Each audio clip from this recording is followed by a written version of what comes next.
మన అభిమాన నాయకుడు, మనందరికీ గొప్ప నాయకుడు మీరు అనుకున్నటువంటి కాబోయే సీఎం కేటీ రామారావు గారు మాట్లాడవలసిందిగా విజ్ఞప్తి చేస్తున్నాను. జై తెలంగాణ, జై తెలంగాణ. కేసీఆర్ గారి నాయకత్వం, కేసీఆర్ గారి నాయకత్వం. గౌరవనీయులు పెద్దలు,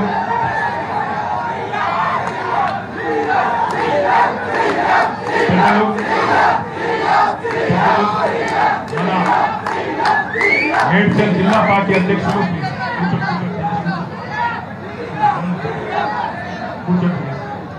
మేడ్చల్ జిల్లా పార్టీ అధ్యక్షులు సోదరులు, శాసన మండలి సభ్యులు, యువకుడు, ఉత్సాహవంతుడు శ్రీ షంబీపూర్ రాజు గారు, అట్లాగే మరి ఈరోజు కేవలం కూకట్పల్లికే కాదు, నేను శేర్లింగంపల్లికి కూడా ఏ కార్యకర్త కష్టం వచ్చినా నేనున్నానంటూ ధైర్యం ఇచ్చిన మా కూకట్పల్లి ఎమ్మెల్యే గౌరవనీయులు మాధవరం కృష్ణారావు గారు, గౌరవనీయులైన కార్పొరేటర్లు సోదరి శ్రీమతి రోజా రంగారావు గారు, సోదరి శ్రీమతి సింధు ఆదర్శ్ రెడ్డి గారు, గౌరవనీయులు మరి కొంత కూకట్పల్లి కొంత శేర్లింగంపల్లిలో తన డివిజన్ పెట్టుకున్న గౌరవనీయులు కూకట్పల్లి కార్పొరేటర్ జూపల్లి గారు, గౌరవనీయులు మాజీ కార్పొరేటర్ సోదరులు సాయిబాబా గారు, గౌరవనీయులు తమ్ముడు, యువకుడు,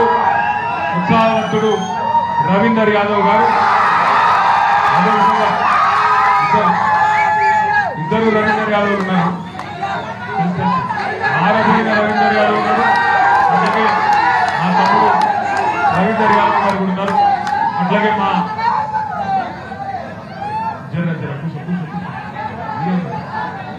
విద్యార్థి విభాగం రాష్ట్ర అధ్యక్షుడు గెల్లు శ్రీనివాస్ యాదవ్ గారు, గెల్లు శ్రీనివాస్ యాదవ్ గారు, వేదిక పైన ఉన్న వివిధ డివిజన్ల పార్టీ అధ్యక్షులు, వేదిక మీద ఉన్న సీనియర్ నాయకులందరికీ, మహిళా నాయకురాళ్ళకి, ఎవరెవరి పేర్లు అయితే చెప్తలేనో వాళ్ళు మనసులోనే తిట్టుకోవాలి, బయటికి తిట్టుకోవద్దు అని కోరుతూ, అట్లాగే వేదిక ముందున్న మా అన్నదమ్ములకి, ఆడబిడ్డలకి, అట్లాగే మా పత్రికా మిత్రులకి పేరు పేరున ఈరోజు ఇదే ఉన్నది బాధ. Okay okay okay right right right okay okay. ఈ జోష్ అంతా చూపెట్టాల్సింది ఎలక్షన్లకు, ఇక్కడ కాదు. ఎలక్షన్లు చూపెట్టాలి జోష్ తప్ప ఇక్కడ ఈయన పేరు చెప్పు, ఆయన పేరు చెప్పు వాటితోనే కాదు. పేరు పేరున ఎమ్మెల్యే, మీరు గెలిపించిన ఎమ్మెల్యే పార్టీని వదిలిపెట్టిపోయినా అన్నా మేమున్నాం, కేసీఆర్ నాయకత్వంతోనే మేము ఉంటామని చెప్పి వచ్చిన మీ అందరికీ నా శిరస్సు వచ్చి హృదయపూర్వకంగా ధన్యవాదాలు తెలియజేస్తాను. గెలిపించింది మీరు, కష్టపడ్డది మీరు. మాట్లాడండి ప్లీజ్ మాట్లాడండి. గెలిపించింది మీరు, కష్టపడ్డది మీరు. వేల మంది కష్టపడితే ఒక్కరు ఎమ్మెల్యే అవుతారు. అట్లాగే కేసీఆర్ గారి నాయకత్వంలో 10 ఏళ్లలో హైదరాబాద్ మహానగరంలో ఒకవైపు అభివృద్ధి, మరొక వైపు సంక్షేమ కార్యక్రమాలను బ్రహ్మాండంగా చేసుకుంటూ మనం ముందుకు సాగినాం. 2014లో ఆనాడు కూర్చోండి అమ్మా, డిస్టర్బ్ చేయకండి, కూర్చోండి, మధ్యలో తమ్ముడు కూర్చోండి, బయట जाओ जरा, बैठ जाओ, मुंगड़ కూర్చో अरे बैठ जाओ भाई, क्या कर रहे हो, बैठ जाओ, बैठो आराम से बैठो. మీరు కూడా కూర్చోండి ప్లీజ్, కూర్చోండి. వెనకాల కూర్చున్న వాళ్ళు కంటే కూర్చోండి, మీరు పక్కన జరగండి, కూర్చోండి లేదా పక్కన జరగండి, కూర్చోండి లేదా పక్కన జరగండి, కూర్చోండి తమ్మి.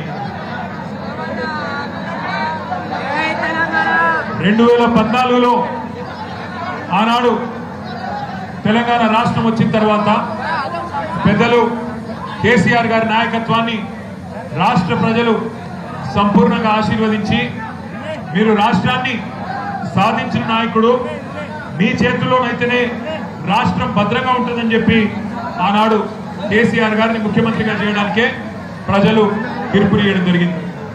కానీ గ్రేటర్ హైదరాబాద్లో ఆ రోజు మనకిద్దరే ఎమ్మెల్యేలు ఉండే, ఒకరు పద్మారావు గారు, మరొకరు మల్కాజ్గిరిలో కనకారెడ్డి గారు.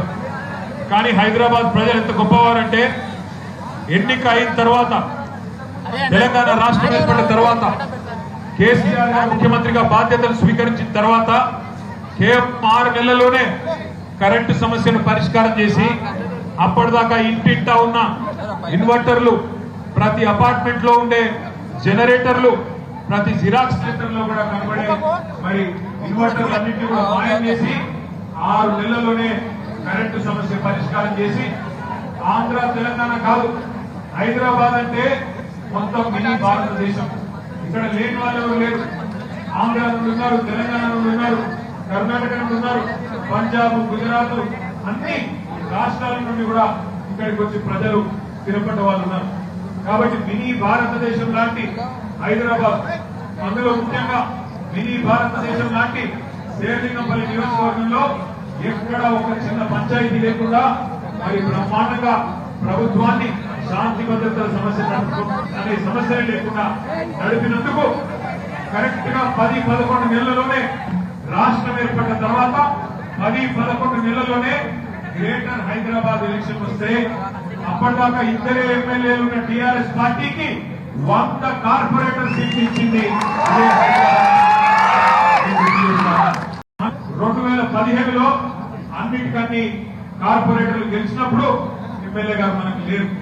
గెలిచిన తర్వాత ఎమ్మెల్యే గారు మనతో పాటు ఇచ్చినాం. ఎమ్మెల్యే గారు మనతో పాటు చేరితే మనం కూడా ఆయన గౌరవించి మళ్ళీ 2018లో ఆయనకే టికెట్ ఇచ్చి గెలిపించుకున్నాం.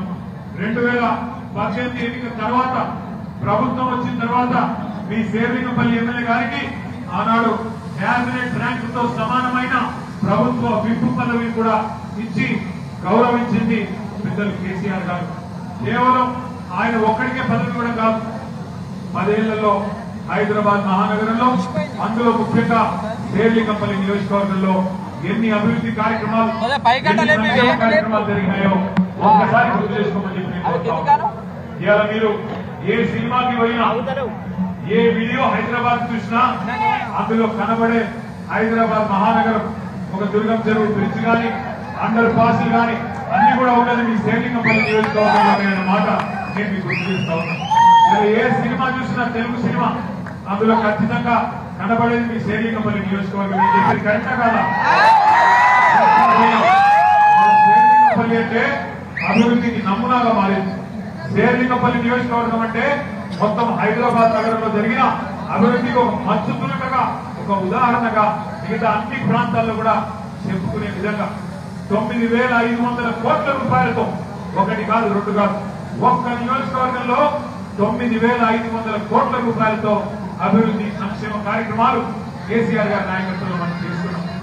ఫ్లైఓవర్లు కట్టుకున్నాం, బ్రిడ్జిలు కట్టుకున్నాం, అండర్ పాస్లు కట్టుకున్నాం, లింక్ రోడ్లు వేసుకున్నాం, సివరేజ్ ట్రీట్మెంట్ ప్లాంట్లు కట్టుకున్నాం, మోరీలు కట్టుకున్నాం, నీళ్లు లేని కాడ నీళ్లు ఇచ్చుకున్నాం, కొత్త వాటర్ ట్యాంకులు కట్టుకున్నాం. పేదవారిని కడుపులో పెట్టుకుని చూసుకునే విధంగా 20,000 లీటర్ల వరకు మంచినీటికి మీరు బిల్లు కట్టే అవసరం లేకుండా బ్రహ్మాండంగా ఫ్రీగా మంచినీళ్ళు కూడా ఇచ్చింది కేసీఆర్ ప్రభుత్వం.